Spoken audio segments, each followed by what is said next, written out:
ये मंदिर हिमाचल प्रदेश के चंबा में स्थित है।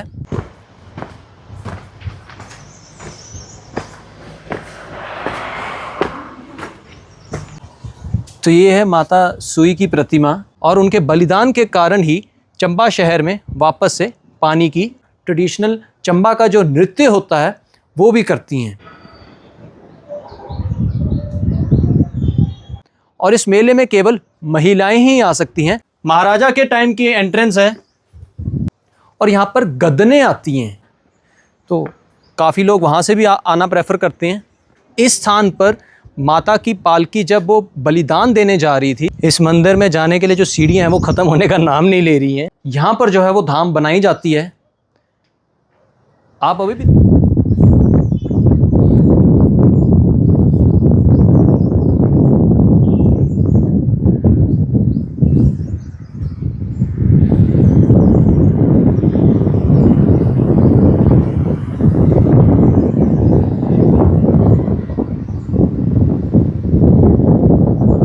नमस्कार।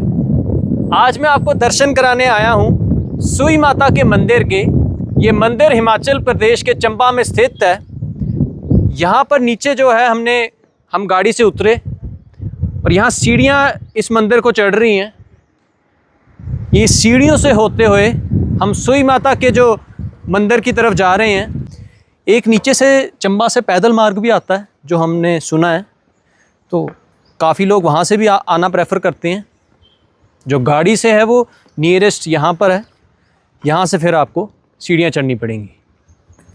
तो अभी बेसिकली हमने ये सीढ़ियाँ कह लो या पुल कह लो, क्योंकि देखो यहाँ से आप देख सकते हैं सड़क जा रही है, अभी गाड़ी भी जाती दिखेगी। तो इधर से ये देखिए, ये काइंड ऑफ पुल ही है। ये पुल तो हमने पार कर लिया है। अब जो है हम यहाँ से पुल ख़त्म करके दूसरी सीढ़ियाँ चढ़नी शुरू करेंगे।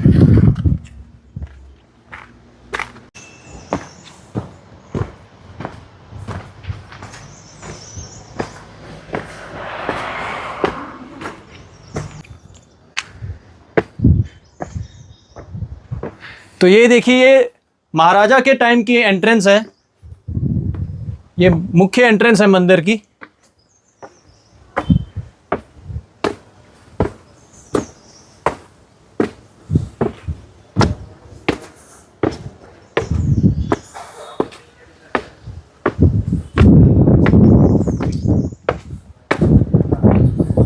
इस मंदिर में जाने के लिए जो सीढ़ियाँ हैं वो ख़त्म होने का नाम नहीं ले रही हैं, और यहाँ पर तो पूरी खड़ी सीढ़ियाँ हैं।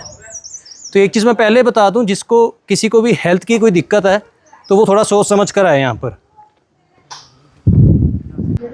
बहुत समय पहले की बात है, राजा मेरुवर्मन का जब चंबा क्षेत्र में राज हुआ करता था, उस दौरान चंबा क्षेत्र में पानी की बहुत ज़्यादा किल्लत हो गई, सूखा पड़ गया।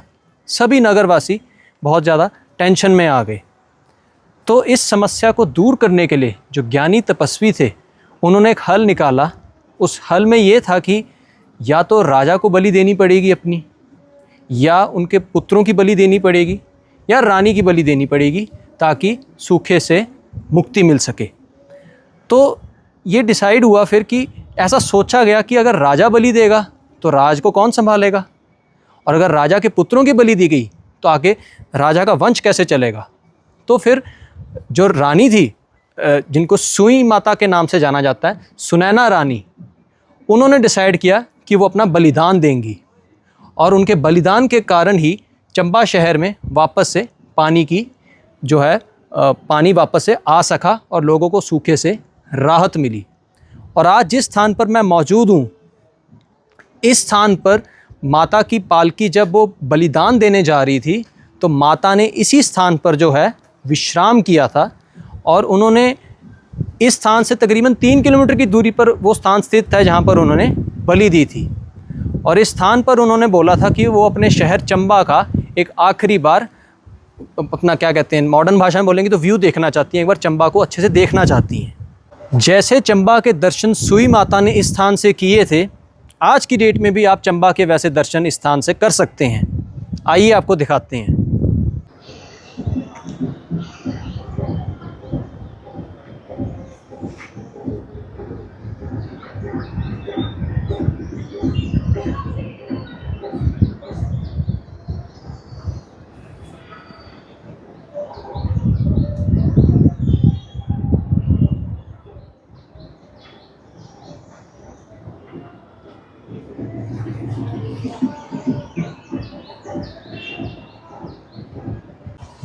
तो ये है माता सुई की प्रतिमा।